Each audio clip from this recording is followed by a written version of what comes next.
ఆంధ్రప్రదేశ్ రాష్ట్రంలో డిఎస్సి పరీక్షా ఫలితాల లీకేజీ ఉదంతం తీవ్ర సంచలనం సృష్టిస్తోంది. నిరుద్యోగ యువత భవిష్యత్తుతో ముడిపడినటువంటి కీలకమైన పరీక్షా పత్రాలు లీక్ కావడం మీద రాష్ట్ర వ్యాప్తంగా పెద్ద ఎత్తున ఆందోళనలు జరుగుతున్నాయి.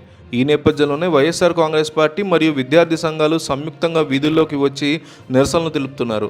లక్షలాది మంది అభ్యర్థుల శ్రమని బూడిదలో పోసిన పన్నీరు చేస్తూ జరిగిన ఈ భారీ కుంభకోణం వెనక ఉన్న అసలు దోషులను పట్టుకోవాలి అంటూ పేర్నినాని రీసెంట్ ప్రెస్ మీట్లో మాట్లాడుతూ గట్టిగా డిమాండ్ చేశారు. ప్రభుత్వం ఈ లీకేజీ వ్యవహారాన్ని నీరుగార్చడానికి ప్రయత్నిస్తోందని వైసీపీ ఆరోపిస్తూ మండిపడుతోంది.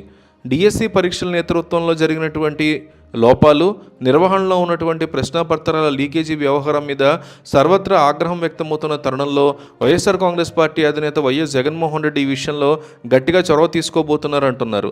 నిరుద్యోగుల పక్షాన నిలబడి ఈ మోసానికి వ్యతిరేకంగా ఆయన రాజకీయంగా మరియు చట్టపరంగా చక్రం తిప్పబోతున్నారు అంటున్నారు. రాష్ట్ర స్థాయిలో దర్యాప్తు సంస్థల ద్వారా ఈ కేసును విచారిస్తే నిజాలు బయటికి రావని వైసీపీ అంటోంది.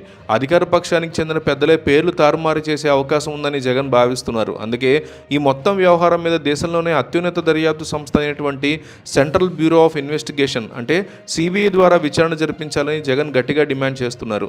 నిరుద్యోగుల జీవితాలతో ఆటలాడుకున్న ఏ ఒక్కరిని వదిలిపెట్టకుండా కేంద్ర ప్రభుత్వ పెద్దల దృష్టికి ఈ వ్యవహారాన్ని తీసుకెళ్లడంతో ఢిల్లీ స్థాయిలో కదలిక వచ్చింది. నిరుద్యోగుల పక్షాన జగన్ ఈ రకంగా పోరాటం చేయాలనుకుంటున్నారట. వైఎస్ జగన్మోహన్ రెడ్డి చేసినటువంటి తీవ్ర ప్రయత్నాలు మరియు విద్యార్థి లోకం చేసిన పోరాటం వల్లే ఇప్పుడు ఏపీకి సిబిఐ అధికారులు రంగంలోకి వచ్చే అవకాశం ఉందంటున్నారు. స్థానిక పోలీసుల విచారణ మీద నమ్మకం లేకపోవడం, పరీక్షా పత్రాల లీకేజీ వెనుక అంతర్రాష్ట్ర ముఠాల హస్తం ఉందని వైసీపీ ఆరోపిస్తున్న నేపథ్యంలో కేంద్ర దర్యాప్తు సంస్థ రంగంలోకి దిగడం ఖాయమైందంటున్నారు. సిబిఐ అధికారులు ఏపీకి చేరుకుని లీకేజీకి సంబంధించిన ఆధారాలను ఇప్పటి వరకు స్థానిక అధికారులకు సేకరించడం, వివరాలను పరిశీలించనున్నారు. ఈ పరిణామంతో లీకేజీ సూత్రధారుల్లో వణుకు మొదలైంది.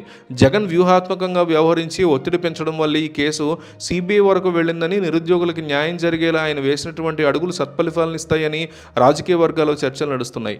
రాష్ట్ర వ్యాప్తంగా వైఎస్ఆర్ కాంగ్రెస్ పార్టీ నాయకులు, కార్యకర్తల మధ్య విద్యార్థి సంఘాల ప్రతినిధులు ఈ లీకేజీకి బాధ్యులైన వారి మీద కఠినంగా శిక్షించాలని కోరుతూ ప్రదర్శనలు కూడా నిర్వహిస్తున్నారు.